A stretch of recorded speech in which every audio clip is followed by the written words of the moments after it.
জয় জগন্নাথ। আজকে পুরীর দ্বিতীয় দিনে আমি সকালবেলা উঠে বেরিয়ে পড়েছিলাম পুজো দেবো বলে।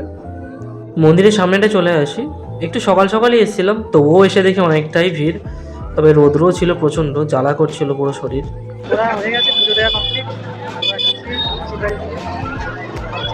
এরপরে কিছু কেনাকাটা করি বাড়ির জন্য। কেনাকাটা করে এরপরে মন্দিরের সামনে থেকে সোজা একটুখানি হেঁটে গিয়ে বাসে উঠি।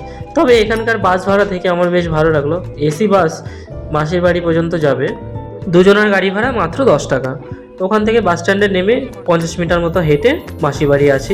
মাসির বাড়ি ভেতরে যাবো, পুজোকে জিজ্ঞাসা করলাম, বললো ভেতরে যাওয়ার পারমিশন বাইরে থেকে দেখে তারপরে চলে যাবো। যেহেতু একটু মেনটেন্যান্সের কাজ হচ্ছিল, তাই এখন ভেতরে যাওয়ার পারমিশন ছিল না, তাই একটু বাইরে থেকে ঘুরে আবার বাস ধরে মন্দিরের দিকে যাই। তবে এখানকার রাস্তাঘাটগুলো অনেকটাই চওড়া ছিল।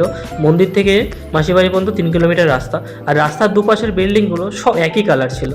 এরপর মন্দিরের সামনে চলে আসি, খিদে পেয়েছিল, তাই একটা জায়গা থেকে ভেজ বিরিয়ানি খাই।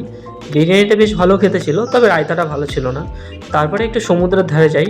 এর আগের দিন রাত্রে গিয়েছিলাম যেহেতু, তাই ভালো করে বুঝতে পারিনি সব কিছু, তাই আজকে দিনের বেলা আবার গেলাম।